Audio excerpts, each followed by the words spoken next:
মানে উনি সামর্থ্যবান হয়ে হজ না করে মৃত্যুবরণ করেছেন।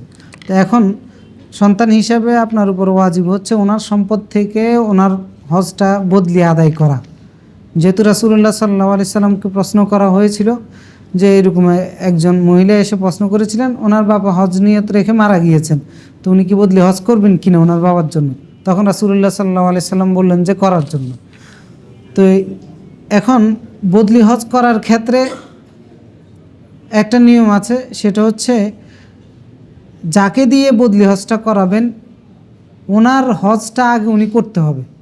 অর্থাৎ হজ করে নাই এমন কোনো ব্যক্তিকে দিয়ে বদলি হজ করানো যাবে না। কারণ রাসূলুল্লাহ সাল্লাল্লাহু আলাইহি সাল্লাম শুনতেছেন যে একজন ব্যক্তি হজের নিয়ত করতেছে যে লাব্বাইক আল্লাহুম্মা আন শুভ্রমা নামক একজন ব্যক্তির জন্য সে হজের নিয়ত করতেছে। তো তখন রাসূলুল্লাহ তাকে জিজ্ঞেস করলেন যে শুভ্রমাটা কে? তখন সে বলল যে করিবুনলি, আমার নিকট কোনো আত্মীয়। তো রাসূলুল্লাহ তখন জিজ্ঞেস করলেন যে হজ্জে আন নাফসিক, নিজের হজ কি করেছো? তখন সে বলল যে না। তখন রাসূলুল্লাহ তাকে নির্দেশ দিলেন হজ্জে আন নাফসিক সুম্মা গায়রাক, আগে নিজের হজটা করো এরপর অন্যের হজ করো।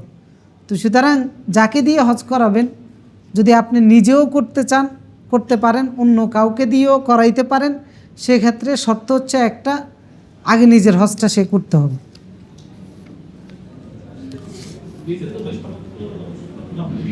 তাহলে যিনি হজ করেছে ওনাকে দিয়ে করাইতে হবে।